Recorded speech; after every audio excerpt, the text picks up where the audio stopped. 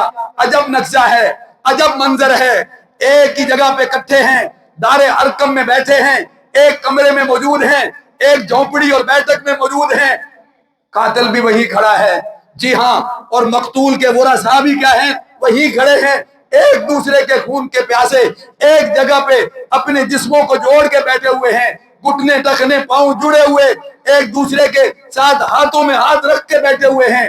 دنیا کی کس طاقت نے ان کو اکٹھا کیا ہے؟ میرا رب کہتا ہے دولت سے تو دل نہیں جڑا کرتے، ہم نے ایمان کی برکت سے تمہارے دلوں کو جوڑ دیا ہے۔ یہ ایمان کی برکت ہے۔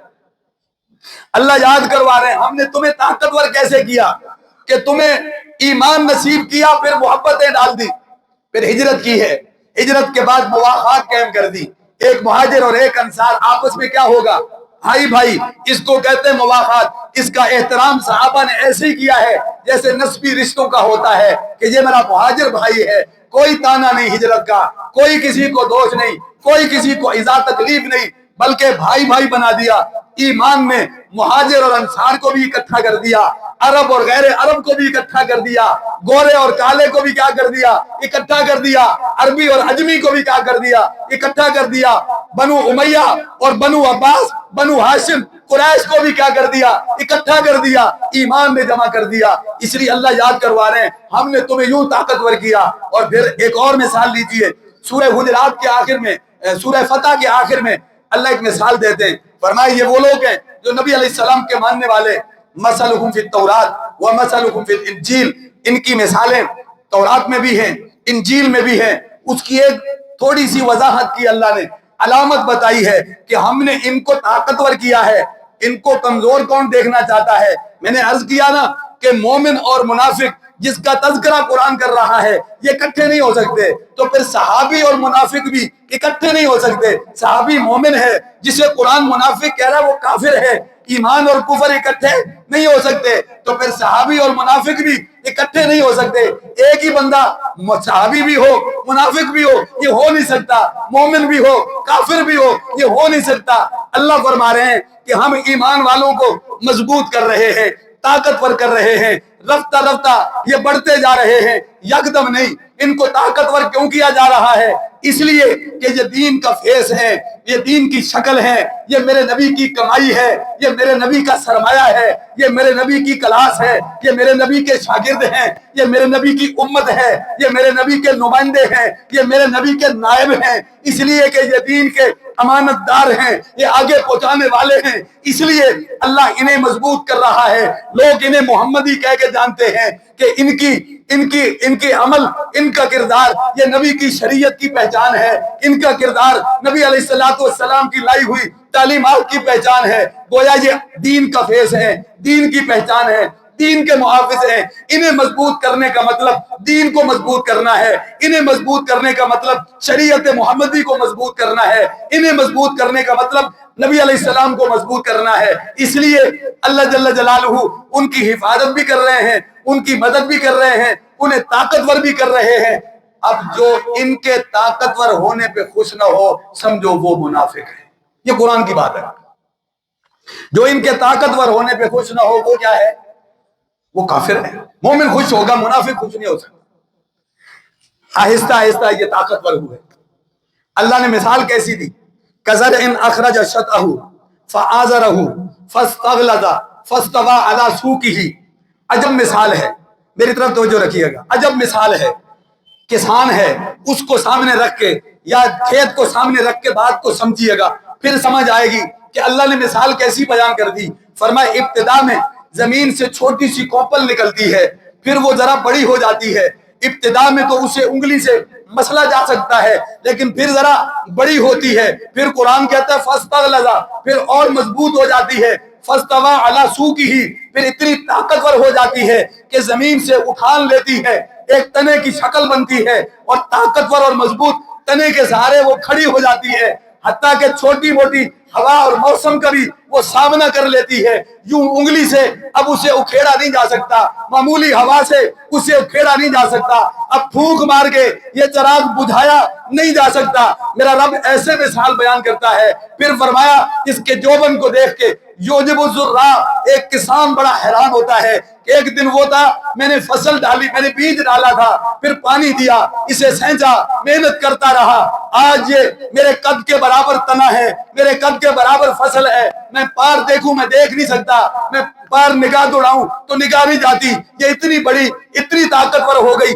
میرا رب کہتا ہے جیسے وہ کسان حیران ہو جاتا ہے اپنی فصل کو بیج کے دن سے لے کر اس کے یوں تناور بننے کے دن تک حیران ہوتا ہے, میرا نبی بھی ایسے بیج ڈالتا رہا, محنت کرتا رہا, دار ارکم میں چھپ کے کلمے پڑے جاتے رہے, اور اسی طرح عقبہ کی وادیوں میں چپ کے بیعت ہوتی رہی, دین پھیلتا رہا, چپ چھپا کے یہ تبلیغ ہوتی رہی. یہ رفتہ رفتہ یہ ایک آدمی سے یہ قافلے سے یہ کارواں یہ بنتا رہا, امت ترتیب دی جاتی رہی. آج میرا نبی بھی دیکھ کے اپنی جماعت کو حیران ہو رہا ہے جیسے کبھی کسان حیران ہوتا ہے. یوں اللہ نے اسے کیا کیا ہے, طاقتور کیا ہے. ایک جھلک اور دے دوں, بات ختم کروں گا. آہستہ آہستہ اللہ نے اس جماعت کو کیا کیا ہے, طاقتور کیا. یوجب الزرع, فرمایا کسان حیران ہوتا ہے, اس کی کمائی جو ہے وہ تعجب میں پڑتا ہے, خوشی کی حیرانگی. اگلے لفظ بھی اسی سورہ فتح کے پڑھ لیے گا, آخری آیت پڑھ رہا ہوں, اس کا آخری حصہ پڑھ رہا ہوں. یوجب الزرع, کسان تو حیران ہوتا ہے, خوشی کا اظہار ہے, خوشی کا تعجب ہے.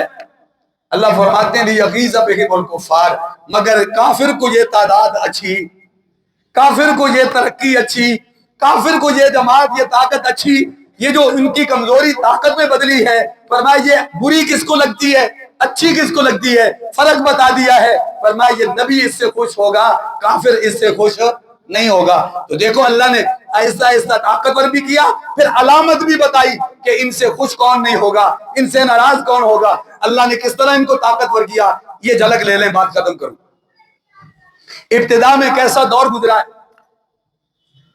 3 سال ابن حشام کی تاریخ کے مطابق, سیرت ابن حشام کے مطابق, نبی علیہ السلام کے نبوت کے ابتدائی 3 سال خفیہ تبلیغ ہوتی رہی. آنے والے کو پتا ہے, تبلیغ دعوت دینے والے کو, کلمہ پڑھانے والے کو پتا ہے, اور کسی کو کوئی خبر نہیں. چھپ چھپا کے کلمہ پڑھتے رہے. ابن حشام کے مطابق ان 3 سالوں میں 40 کے قریب لوگ ایمان لائے. یہ دار ارکم کی کمائی ہے, یہ چھپ کے کلمہ پڑھنے والے.